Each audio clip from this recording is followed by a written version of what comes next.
दोस्तों, current GK by स्याग channel में आपका स्वागत है। सितंबर माह की क्रोनोलॉजी स्टार्ट कर रहे हैं। अब तक हमने जनवरी से अगस्त तक की कंप्लीट क्रोनोलॉजी की वीडियो बना चुके हैं और ये सितंबर माह की क्रोनोलॉजी है। जो सितंबर माह की क्रोनोलॉजी है वो 2 वीडियो या 3 वीडियो में कंप्लीट हो जाएगी। कोशिश करूँगा 2 ही वीडियो आए इसके, एक राष्ट्रीय का और एक राजस्थान का। इस राष्ट्रीय में अंतर्राष्ट्रीय, राष्ट्रीय और महत्वपूर्ण रक्षा जगत की, अंतरिक्ष जगत की और नियुक्तियां, महत्वपूर्ण व्यक्ति, समस्त चीज़ें इसमें कवर करेंगे। चलिए स्टार्ट करते हैं आज का ये वीडियो। डीआरडीओ के नए अध्यक्ष बनाए गए हैं समीर वी कामत। समीर वी कामत को डीआरडीओ का नया अध्यक्ष बनाया गया है। 15वां एशिया कप 2022 का आयोजन किया गया यूएई में, जिसका आयोजन करता था श्रीलंका। अगस्त में 27 अगस्त से लेकर 11 सितंबर 2022 तक ये आयोजित किया गया। स्मृति वन स्मारक, इसका भुज गुजरात में उद्घाटन किया है पीएम मोदी जी द्वारा। भूकंप आया था गुजरात में, उसमें जो 13,000 लोग शहीद जो मृत हुए थे, उन 13,000 लोगों की स्मृति में, याद में इस स्मृति वन स्मारक का उद्घाटन किया है। फिर राष्ट्रीय खेल दिवस 29 अगस्त को मनाया गया। इसकी थीम थी एक समावेशी एवं समस्त समाज के लिए खेल। ये फिट इंडिया अभियान के अंतर्गत चलाया गया। नेक्स्ट है अनंगताल, ये दिल्ली में है। इसे राष्ट्रीय स्मारक घोषित किया गया है अगस्त 2022 में। ये कुतुब मीनार के पास ही है अनंगताल, जिसे राष्ट्रीय स्मारक घोषित किया गया है। साहित्य अकादमी पुरस्कार 2022 दिया गया है हिंदी में भगवंत मान को, इनकी कृति प्रेम में के लिए, और इंग्लिश में दिया गया है मिहिर वत्स को। डिटेल में इसको आगे पढ़ेंगे हम। 49वें CGI बनाए गए हैं you Lalit, Uday Umesh Lalit. Chief justice of India बनाए गए हैं उदय उमेश ललित। सबसे कम प्रजनन दर है दक्षिण कोरिया की 0.81। A new India selected writing 2014 से 2019, ये अरुण जेटली के लेखों का एक संग्रह है, बुक के रूप में लॉन्च किया गया इसको, ए न्यू इंडिया। ठीक है। फिर 14वीं under 18 Asian volleyball championship Bharat ने जीते हैं कांस्य पदक। भारत में इसने क्या जीता है? कांस्य पदक जीता है। U18 under 18 Asian volleyball championship में भारत ने 3री पोजीशन हासिल की है, कांस्य पदक जीता है। नेक्स्ट है विश्व डेयरी शिखर सम्मेलन 2022 आयोजित किया गया नई दिल्ली में। ये 12 से 15 सितंबर 2022 को आयोजित किया गया। नेक्स्ट है स्माइल 75। स्माइल 75 भिक्षावृत्ति में लगे लोगों के पुनर्वास के लिए चलाई जा रही योजना है केंद्र सरकार की, स्माइल 75। फिर है फेलिक्स ओफेस्ट बागोन, या फिर इसे शॉर्ट में कह दो यूनेस्को शांति पुरस्कार। ये जर्मनी की पूर्व चांसलर एंजेला मर्केल को दिया गया है। ठीक है। यूनेस्को शांति पुरस्कार किसे दिया गया है? एंजेला मर्केल को।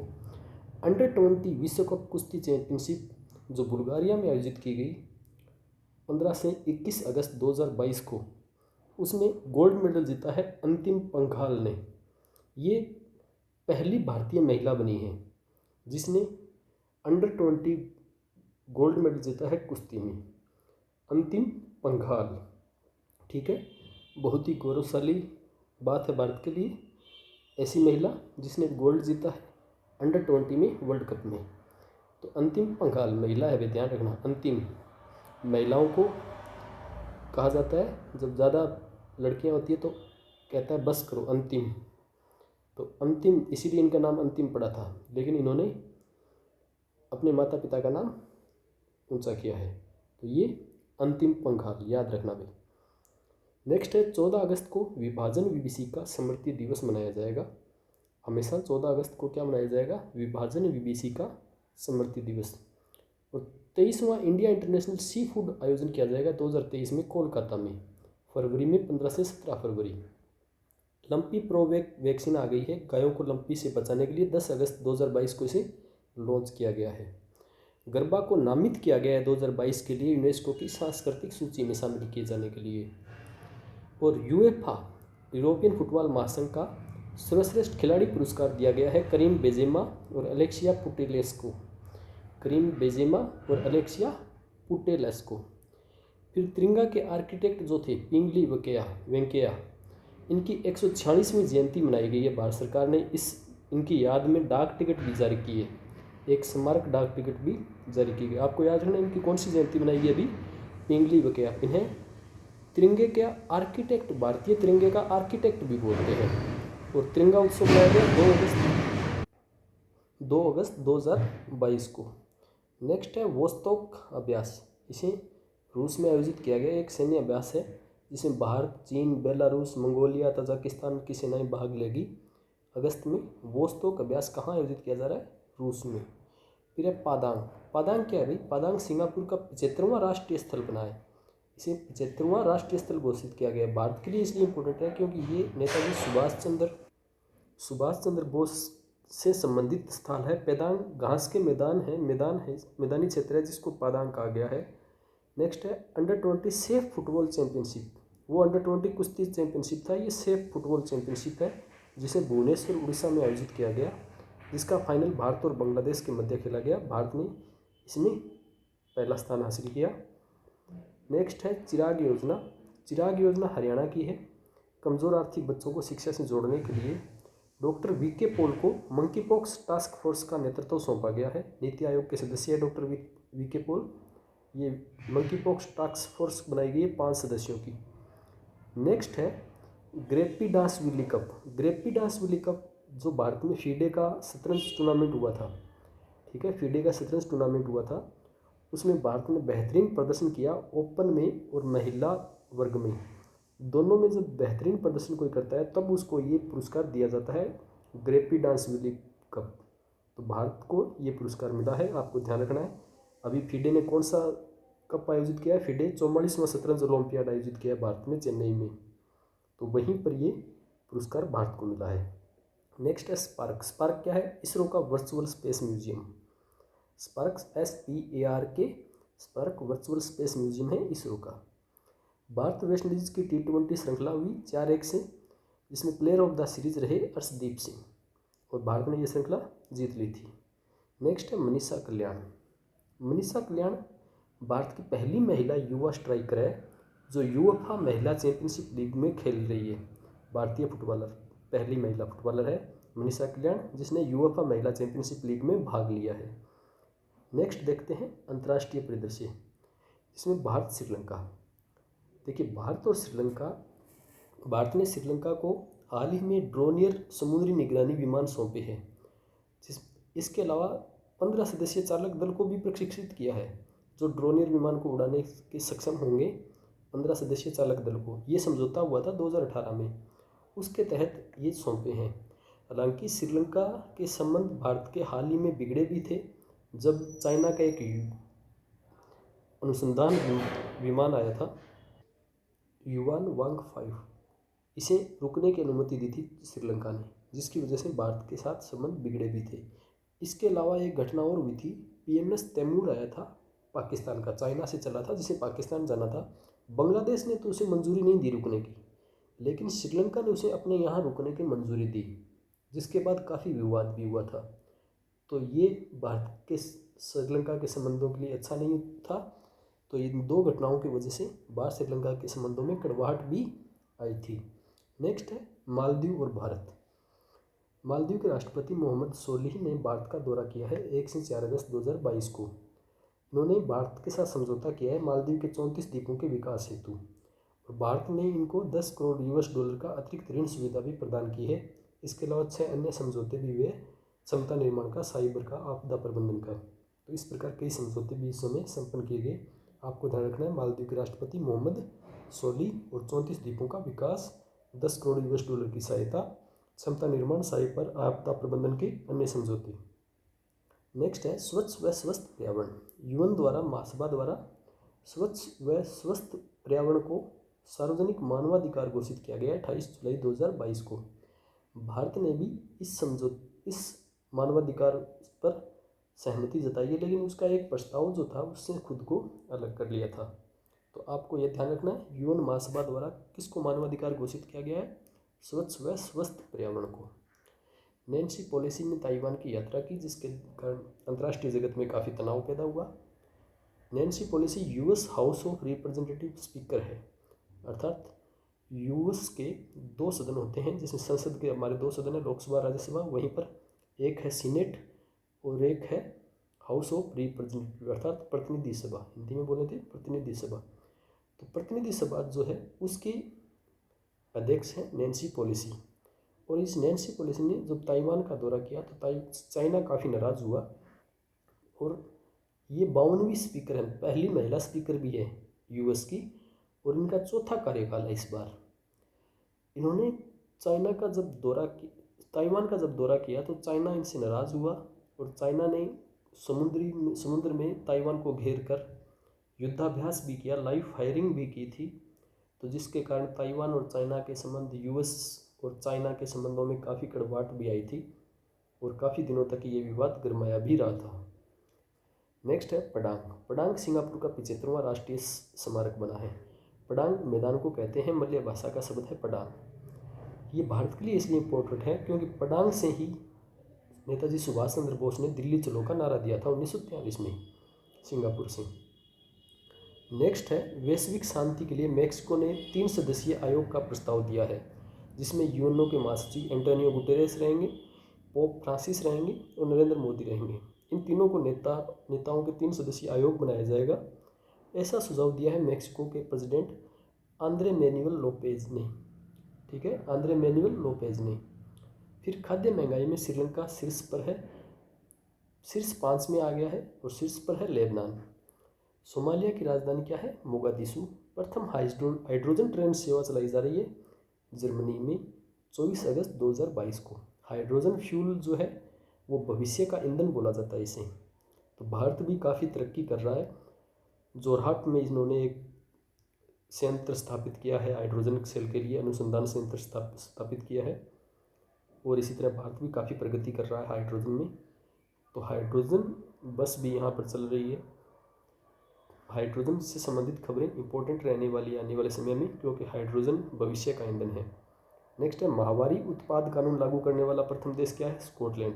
इन्होंने कहा है कि भाई ये माहवारी से संबंधित जो भी उत्पाद होंगे, सैनिटरी नैपकिन जैसी कोई चीज़ें होगी, उन्हें इस देश में निःशुल्क रखा जाएगा, उनका कोई मूल्य नहीं रखा जाएगा। फिर भारतीय विदेश मंत्री एस जयशंकर ने 3 देशों की यात्राएं की है। दक्षिण अमेरिका के 3 देश हैं, ब्राज़ील, अर्जेंटीना, पैराग्वे। यहाँ मैंने मैप भी बना दिया, आपको लोकेशन पता चल जाएगी। ब्राज़ील, पैराग्वे और अर्जेंटीना तीनों क्रम से ही हैं और इन तीनों की यात्राएं की है। ब्राज़ील की राजधानी है ब्राज़ीलिया, अर्जेंटीना की राजधानी है ब्यूनस आयर्स और पैराग्वे की राजधानी है एसुनसियोन। तो आपको ध्यान रखना है, इन तीनों देशों के विदेश मंत्री एस जयशंकर ने यात्राएं की है। आगे देखते हैं राष्ट्रीय परिदृश्य। रामसर स्थल 75, अर्थात भारत ने 75 रामसर स्थल घोषित करती हैं, आर्द्रभूमि स्थल घोषित करती हैं। 1981 से 2013 तक 26 थे, फिर 14 के बाद मोदी जी के आने के बाद 49 और रामसर स्थल बनाए गए हैं और वर्तमान में हो गए 15 अगस्त तक 75। इनका जो क्षेत्रफल है वो आपको याद रखना है, 6,92,807 हेक्टेयर, वर्ग हेक्टेयर। फिर है 3 अगस्त को घोषित किए गए 10 और 13 अगस्त को 11, टोटल 21 नए अगस्त में घोषित किए गए थे।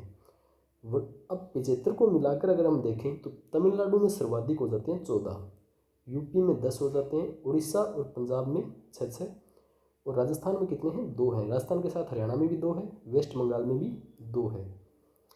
रामसर कन्वेंशन संधि जो हुई थी वो 1971 में हुई थी। ईरान का शहर है रामसर।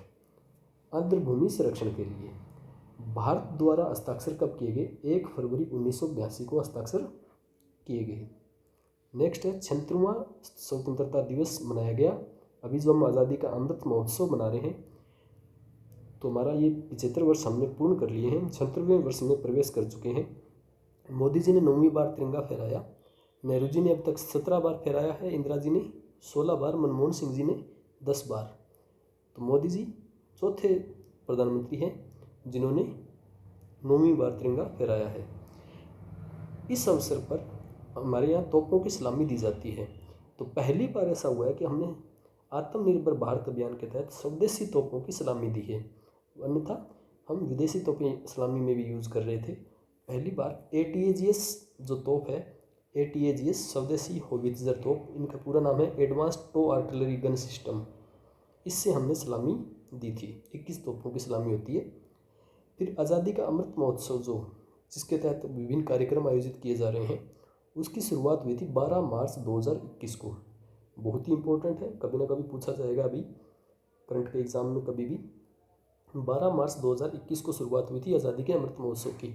और कब तक चलेगा ये आज़ादी का अमृत महोत्सव? 15 अगस्त 2023 तक चलेगा।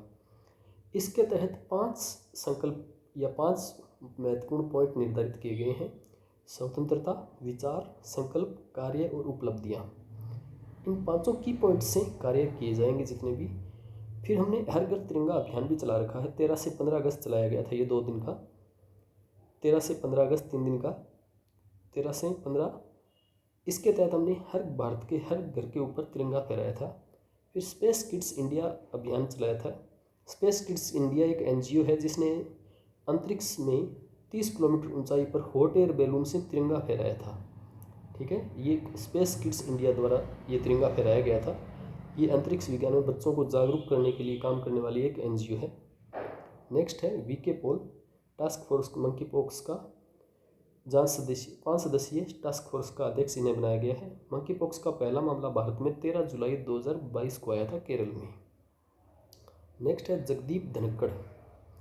जगदीप धनखड़ 14वें उपराष्ट्रपति बने हैं। 11 अगस्त 2022 को इनको शपथ दिलाई गई। ये झुंझुनू के, राजस्थान के झुंझुनू के किठाना ग्राम के हैं। दूसरे हैं भैरव सिंह शेखावत जी के बाद में, तो किठाना ग्राम के झुंझुनू निवासी हैं ये। इन्होंने मार्गरेट अल्वा को हराया था। जगदीप जी को 528 और अल्वा को 182 वोट मिले थे। पश्चिम बंगाल के पहले ये राज्यपाल थे। जुलाई 2019 से जुलाई 2022 तक इनका कार्यकाल था। आर्टिकल 63 भारत का एक उपराष्ट्रपति होगा और ये राज्यसभा का प्रधान सभापति भी होता है। इसके अलावा इसका निर्वाचक मंडल जो होता है वो 66 में होता है। निर्वाचक मंडल में इसके दोनों सदनों के सदस्य होते हैं। ये भी आपको ध्यान रखना है, इसमें राष्ट्रपति की तरह राज्यों के सदस्य भाग नहीं लेते, राज्य विधानसभाओं के, तो ये भी आपको गौर करनी है। फिर है प्रोजेक्ट चीता। प्रोजेक्ट चीता जो है, इंडियन ऑयल ने NTCA national tiger conservation authority के साथ एक MOU साइन किया है। इंडियन ऑयल पहली कंपनी है जिसने CSR मतलब सोशल रिस्पॉन्सिबिलिटी के तहत प्रोजेक्ट चीता का समर्थन दिया है। फंड जारी करेगा ये। और प्रोजेक्ट चीता जो अभी हाल ही में नामीबिया और अफ्रीका से जो चीते लाए जाएंगे भारत में, कुन्नो नेशनल पार्क में, मध्य प्रदेश में है, तो उसके लिए इन्होंने, इंडियन ऑयल ने समर्थन किया है। नेक्स्ट है वन्यजीव संरक्षण संशोधन विधेयक 2021 लोकसभा में पारित हो गया है। इसके तहत पहली बार वन्यजीव संशोधन अधिनियम 1972 में कुछ संशोधन किए गए हैं। जुर्माना राशियों को बढ़ाया गया है, कुछ अन्य प्रावधान भी जोड़े गए हैं।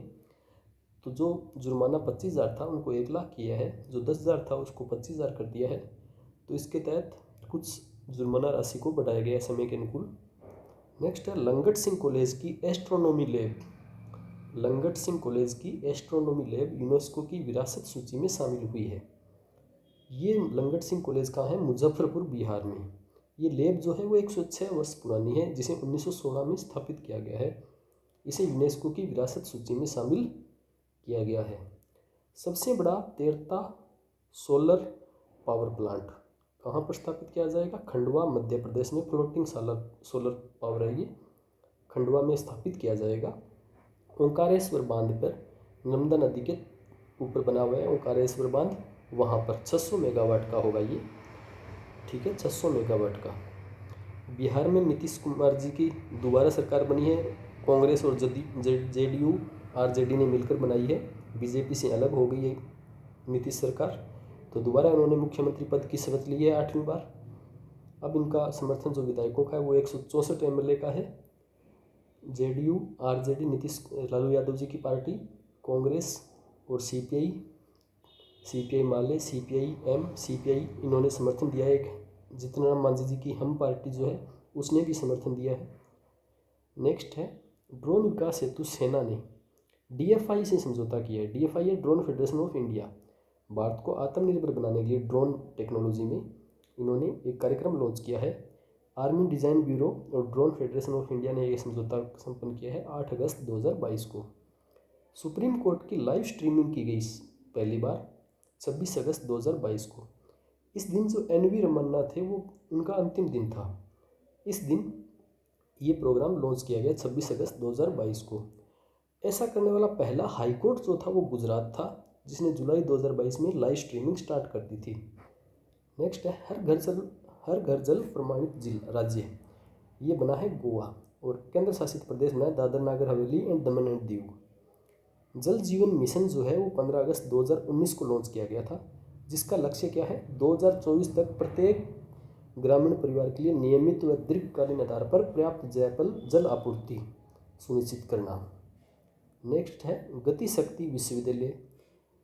NRTI को बदलकर अब क्या बनाया गया है, गति शक्ति विश्वविद्यालय में स्थापित किया गया। राष्ट्रीय रेल और परिवहन संस्थान था ये वडोदरा गुजरात में, जिसको अब गति शक्ति विश्वविद्यालय में कन्वर्ट किया गया। इसके तहत केंद्रीय विश्वविद्यालय संशोधन विधेयक 2022 संसद में पारित हो गया है अगस्त में। वडोदरा गुजरात में है गति शक्ति विश्वविद्यालय। एक भारत सरकार गति शक्ति प्रोग्राम भी लॉन्च कर रखा है, उसका भी ध्यान रखना। मोदी जी का ड्रीम प्रोजेक्ट है गति शक्ति। फिर है श्रीमद राजचंद्र मिशन। श्रीमद राजचंद्र मिशन वलसाड़ जिले में है ये। इसे मोदी जी ने इसके तहत, इस राजचंद्र मिशन के तहत कई हॉस्पिटल, पशु चिकित्सालय, मानव चिकित्सालय, कई अन्य परियोजनाओं की आधारशिला मोदी जी ने रखी है वलसाड़ में। फिर है सफाई मित्र सुरक्षित शहर। अगस्त 2022 में 500 शहरों द्वारा स्वीकार किया। नेक्स्ट है सफाई मित्र सुरक्षित शहर, आपको याद रहेगा अगस्त 2022 में इसमें 500 शहरों द्वारा स्वीकार किया जा चुका है इस प्रस्ताव को। नेक्स्ट देखते हैं अंतरिक्ष व रक्षा। इसरो ने स्पार्क लॉन्च किया है, 3D virtual space museum spark, 10 अगस्त 2022 को। ये स्पेस टेक पार्क है एक। फिर है CES क्या है, क्रूस्केप सिस्टम है ये, जो गगनयान मिशन में काम आएगा। इसमें ये जो सेस है इसका परीक्षण किया गया है अभी हाल ही में, क्रूस्केप सिस्टम का। ये जब एक ऐसा सिस्टम है जब गगनयान से जाएंगे हमारे भारतीय अंतरिक्ष यात्री, तो उन्हें आपातकाल में वापस धरती पर लौटाने के लिए ये सिस्टम काम करेगा। ये लो एल्टीट्यूड एस्केप मोटर का परीक्षण किया गया है इसके अंतर्गत, CS के अंतर्गत लैम का परीक्षण किया गया है। नेक्स्ट है गगनयान मिशन में ये उपयोगी होगा, 10 अगस्त को इसका परीक्षण किया गया। फिर हेल ने, हिंदुस्तान एरोनॉटिक्स लिमिटेड ने 2 सिस्टम सौंपे हैं गगनयान के लिए काम आने वाले, क्रू मॉडलिंग फेयरिंग CMF और high altitude escape motor thrust transfer structure HTS इसे बोलते हैं। इन दोनों को सौंपा गया इसरो को। ये भी गगनयान मिशन में काम आने वाले सिस्टम हैं। फिर है रक्षा मंत्री राजनाथ सिंह ने F-INSAS को आत्मनिर्भर भारत के तहत भारतीय सेना को सौंपा है। ये आत्मनिर्भर भारत अभियान के तहत बनी हुई सामग्रियां हैं जिन्हें भारतीय सेना को सौंपा गया है। F-INSAS तो है future infantry soldier as a system. इसमें एक निपुण है जो नई पीढ़ी के एंटी टैंक पर्सनल माइन है, और एक थर्मल इमेजर है, और एक इंसोस है। तो ये 3-4 चीज़ें हैं जो सेना के पर्सनल काम में आने वाली है एक सैनिक के लिए। तो उस सिस्टम को सेना को सुपुर्द किया गया है, ठीक है, रक्षा मंत्री द्वारा। नेक्स्ट है MiG-21 को रिटायर किया जाएगा 2025 तक। इसे भारतीय सेना में 1963 में शामिल किया गया था। हेल है जिसने मलेशिया में अपना कार्यालय खोलेगी, हिंदुस्तान एरोनॉटिक्स लिमिटेड, अपने तेजस विमान के लिए, हेलीकॉप्टर के लिए, कई चीज़ें जो विदेश आसियान कंट्री में बेचनी है इसके लिए, वहाँ मलेशिया में कार्यालय खोलेगी। विक्रांत को 2 सितंबर 2022 को नौसेना में शामिल किया गया। ये विक्रांत कोचिन शिपयार्ड द्वारा निर्मित है। फिर VLSRSM DRDO द्वारा विकसित मिसाइल है जो सतह से हवा, अर्थात एक जो हमारा पानी का जहाज़ होगा उसमें ये तैनात रहेगी, और ये सतह से कोई फाइटर पायलट आता है तो उसको टारगेट करने के लिए ये VLSRSM मिसाइल है। और ये रडार में भी नहीं आती क्योंकि यह समुद्र की सतह तक उड़ान भरती है। और vertical launch short range surface to air missile है इसका पूरा नाम। उड़ीसा के चांदीपुर में परीक्षण किया गया 23 अगस्त 2022 को। नेक्स्ट है फॉर्च्यून 500। फॉर्च्यून 500 की एक लिस्ट जारी की गई है जिसमें पहले स्थान पर है वॉलमार्ट और दूसरे पर अमेजन। भारत की भी कई कंपनियों ने इसमें स्थान बनाया है फॉर्च्यून 500 में। तो LIC 98 नंबर पोजीशन पर है। तो ये कुछ कंपनियां हैं जिसमें टाटा की कंपनियां भी है, SBI, IOCL, ONGC। नेक्स्ट है 2G इथेनॉल संयंत्र राष्ट्र को समर्पित किया गया है पानीपत हरियाणा में। ठीक है, मोदी जी ने इसे विश्व जैव ईंधन दिवस 10 अगस्त को पानीपत हरियाणा में राष्ट्र को समर्पित किया है 2G इथेनॉल संयंत्र। इथेनॉल पेट्रोल में मिलाया जाता है। पहले सरकार का 10% का लक्ष्य था जो अब हासिल हो चुका है। और अब सरकार ने 2025-26 तक के लिए इसको पेट्रोल में 20% इथेनॉल मिलाने का लक्ष्य रखा है। ये इसलिए ज़रूरी है क्योंकि हम पेट्रोल को आयात शुल्क जो है वो कम करना चाहते हैं, तो इसके लिए इथेनॉल ज़रूरी है। राष्ट्रीय जैव ईंधन नीति के तहत 2025-26 तक 20% का लक्ष्य रखा गया है। और ये जो 2G इथेनॉल संयंत्र है ये 900 करोड़ रुपए का IOCL द्वारा तैयार किया गया है। IOCL द्वारा तैयार किया गया है। कृषि अवसंरचना कोष पुरस्कार बैंक की श्रेणी में SBI को मिला है और सर्वश्रेष्ठ प्रदर्शन करने वाले राज्य की श्रेणी में मध्य प्रदेश को मिला है। Indo Israel centre of excellence for vegetable खोला गया है चंदौली यूपी में। मिथिला मखाने को GI टैग मिला है। स्वदेशी हाइड्रोजन फ्यूल सेल बस, ठीक है, फ्यूल सेल बस का शुभारंभ किया गया पुणे में। सुपर बासु की ट्रेन चलाई गई थी एक, ठीक है, भारत की 75 वर्ष पूर्ण करने के कारण ये ट्रेन चलाई गई थी सुपर बासु की। ये 3.5 किलोमीटर लंबी ट्रेन थी कोरबा से राजनांदगांव के बीच। इसमें कोयला परिवहन किया गया था, मालगाड़ी थी ये 3.5 किलोमीटर लंबी। नेक्स्ट देखते हैं साहित्य अकादमी युवा पुरस्कार। साहित्य अकादमी युवा पुरस्कार 2022 हिंदी में दिया गया भगवंत अनमोल को प्रेम में के लिए। मिहिर वत्स को मिला है इंग्लिश में टेल्स ऑफ हजारीबाग के लिए। और राजस्थानी में साहित्य युवा पुरस्कार मिला है आशीष पुरोहित को ओनाण के लिए, ठीक है।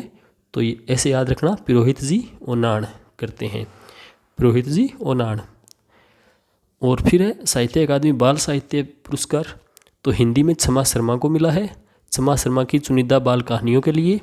अंग्रेजी में अर्शिया सत्तार को मिला है महाभारत फॉर चिल्ड्रन के लिए। और विश्वामित्र दादीज को राजस्थानी में बाल साहित्य मित्र पुरस्कार मिला है मछलियाँ रा आंसू। तो ये दोनों पुरस्कार याद रखना, राजस्थान के लिए इम्पोर्टेंट भी है और हिंदी के लिए, हिंदी वाले भी याद रखना। तो विश्वामित्र दादीज जी की मछलियाँ रा आंसू। नेक्स्ट है यूनेस्को शांति पुरस्कार, मिला था पूर्व चांसलर एंजेला मर्केल को। फिर दूसरा सर्वोच्च वीरता पुरस्कार 15 अगस्त को मिला, कीर्ति चक्र मिले थे 3 लोगों को, NK देवेंद्र प्रताप सिंह, फिर है सुदीप सरकार को मरणोपरांत, पावती सेठ गुएते को मरणोपरांत। ऐसा ही थे ये पावती सेठ गुएते, इनको भी मिला था 3 लोगों को ये वीरता पुरस्कार कीर्ति चक्र, जो दूसरा सर्वोच्च वीरता पुरस्कार है। पहला है शांति काल में अशोक चक्र। और अगर हम बात करें युद्ध काल में, तो युद्ध काल में सर्वोच्च वीरता पुरस्कार है परमवीर, फिर उसके बाद महावीर, फिर वीर। तो ये 3 चक्र तो है युद्ध काल के, और ये 3 चक्र है शांति काल के। अशोक चक्र सर्वोच्च शांति काल में वीरता पुरस्कार है, फिर कीर्ति चक्र, फिर शौर्य चक्र। नेक्स्ट है सर्वश्रेष्ठ भारतीय फुटबॉलर का पुरस्कार मिला है सुनील छेत्री को 2021-22 के लिए। फ्रांस का सर्वोच्च नागरिकता पुरस्कार द लीजन ऑफ ऑनर मिला है शशि थरूर को। मिस इंडिया USA चुनी गई है आर्या वालवेकर। भारतीय सांस्कृतिक संबंध परिषद के प्रतिष्ठित इंडोलॉजिस्ट से सम्मानित किया गया जेफरी आर्मस्ट्रॉन्ग को। राष्ट्रीय साहित्य पुरस्कार मिला है डॉक्टर प्रतिभा रे को। इस पुरस्कार का पूरा नाम है डॉक्टर C नारायण रेड्डी राष्ट्रीय साहित्य पुरस्कार। फिर देखते हैं कुछ नियुक्तियों में देखिए, UU ललित को 49वां मुख्य न्यायाधीश बनाया गया। विश्वनाथ आनंद को फिडे का उपाध्यक्ष बनाया गया। नल्ला थम्बी कलाई सेल्वी, ठीक है, CSR की पहली महानिदेशक, इंपॉर्टेंट अभी याद ध्यान रखना, नल्ला थम्बी कलाई सेल्वी CSR की प्रथम महिला महानिदेशक बनाई गई है। पीयूष गोयल को बनाया गया नेट ग्रिड का CEO। नेट ग्रिड क्या है? राष्ट्रीय खुफिया ग्रिड है ये, ठीक है, केंद्र सरकार की संघीय जांच एजेंसी है नेट ग्रिड। रंजीत रथ को OIL का चेयरमैन बनाया गया, ऑयल इंडिया लिमिटेड का। सुरेश एन पटेल को केंद्रीय सतर्कता आयुक्त बनाया गया है। केंद्रीय सतर्कता ब्यूरो फरवरी 1964 में स्थापित हुआ था। संथानम समिति ने इसकी सिफारिश की थी। ITBP के कार्यभार सौंपा गया है सुजान लॉय थाउसेन को। हाल ही में मृत्यु हुई है राकेश झुंझुनवाला की। समर बद्रू बनर्जी फुटबॉलर थे जो 1956 में मेलबर्न ओलंपिक में भारतीय कैप्टन थे फुटबॉल के। अमिताभ चौधरी BCCI के पूर्व सचिव थे। और इसके अलावा मंडला क्या है? मंडला भारत का पहला कार्यात्मक रूप से साक्षर जिला है। ऐसे करंट जी के आने की एग्जाम में पूरी संभावना रहती है भाई, ठीक है, तो ये आप ध्यान रखना। मंडला भारत का पहला कार्यात्मक रूप से साक्षर जिला। कार्यात्मक साक्षर और साक्षर में अंतर हो जाता है कि कार्यात्मक रूप से साक्षर में प्रत्येक व्यक्ति जो होता है वो लिखने, पढ़ने, गुणा भाग, प्लस माइनस में सक्षम हो जाता है। साक्षर से थोड़ी ऊंची श्रेणी का होता है कार्यात्मक रूप से साक्षर। इंदौर में आयोजित किया जाएगा 2023 का प्रवासी भारतीय दिवस, 17वां प्रवासी भारतीय दिवस होगा, ये 2023 में आयोजन होगा इसका। नेक्स्ट है, कुछ बुक देख लेते हैं। इंडिया, भारत और पाकिस्तान, यह है जे साई दीपक की। तीनों देशों की संवैधानिक तुलना है इसमें। अनबाउंडेड है अभ्यानंद की। The hero of Tiger Hill है कैप्टन योगेंद्र सिंह यादव की। Shivaji, India's great warrior king, Vaibhav Purandare, ठीक है। Shivaji, India's great warrior king, Vaibhav Purandare, challenge to a liberal polity, human rights, citizenship, identity, ये बात की है मोहम्मद हामिद अंसारी जी ने। अस्मिता का संघर्ष है शशि थरूर की, हिंदी अनुवाद है ये। कश्मीर 370 के साथ और बाद, जितेंद्र दीक्षित जी की। भारत पाकिस्तान पर काफ़ी किताबें इनकी, जितेंद्र दीक्षित जी की। फिर एक NAFI सिस्टम, ये भी काफ़ी चर्चा में, संसद में भी काफ़ी हंगामा हुआ था इस बात को लेकर कि अमित शाह जी अब फिंगरप्रिंट ले रहे हैं अपराधियों के। National automated fingerprint identification system है ये, इसे डिज़ाइन किया राष्ट्रीय अपराध रिकॉर्ड ब्यूरो ने। MP पहला राज्य था जिसने इसे अपनाकर एक व्यक्ति की पहचान की थी अप्रैल 2022 में। इसे लॉन्च किया था राष्ट्रीय सुरक्षा रणनीति सम्मेलन के दौरान, 2022 में हुआ था नई दिल्ली में 17 से 18 अगस्त को। अमित शाह जी उद्घाटन करता था इसके, होम मिनिस्टर। फिर है अभ्यास पिंच ब्लैक, ऑस्ट्रेलियाई वायुसेना द्वारा किया गया जाता है। कई देशों की भागीदारी थी, 17 देशों की। इंडिया भी अपने काफ़ी सुखोई और राफेल लेकर इसमें शामिल हुआ था। एक्स-विन-बेक्स वियतनाम के साथ आयोजित किया गया, तीसरा संस्करण था ये, वियतनाम और भारत का एक्स-विन-बेक्स। अल नज़ा अभ्यास, फोर्थ अल नज़ा, अगस्त 2022 में बीकानेर फील्ड फायरिंग रेंज में आयोजित किया गया। ये सेना का था, वायुसेना का जोधपुर में था अल नज़ा, और यह सेना का बीकानेर में। अगस्त 2022 में अल नज़ा फोर्थ, इंडिया और ओमान के बीच में। लंपी प्रोवेक की स्वदेशी वैक्सीन लॉन्च की गई है 10 अगस्त 2022 को। राष्ट्रीय अश्व अनुसंधान केंद्र हिसार द्वारा विकसित है। सहायता की है भारतीय पशु चिकित्सा अनुसंधान संस्थान इज्जतनगर बरेली ने। गरबा को यूनेस्को की सांस्कृतिक सूची में नामित किया गया है। डिफेंस एक्सपो 12वां आयोजित किया जाएगा 18 से 22 अक्टूबर गांधीनगर गुजरात में। 23वां India international sea food show आयोजित किया जाएगा 2023 में कोलकाता में, फरवरी 2023 में। हिम ड्रोनेथॉन कार्यक्रम 8 अगस्त 2022 को लॉन्च किया गया भारतीय सेना द्वारा ड्रोन में आत्मनिर्भरता हासिल करने के लिए। तो ये था सितंबर माह का करंट क्रोनोलॉजी। नेक्स्ट वीडियो आपको मिलेगा राजस्थान का, और फिर कुछ अन्य खेल जैसी महत्वपूर्ण राष्ट्रमंडल खेल और अन्य सामग्रियाँ मिलेगा तीसरे वीडियो में। तो चैनल को सब्सक्राइब कीजिए और लाइक करें। धन्यवाद।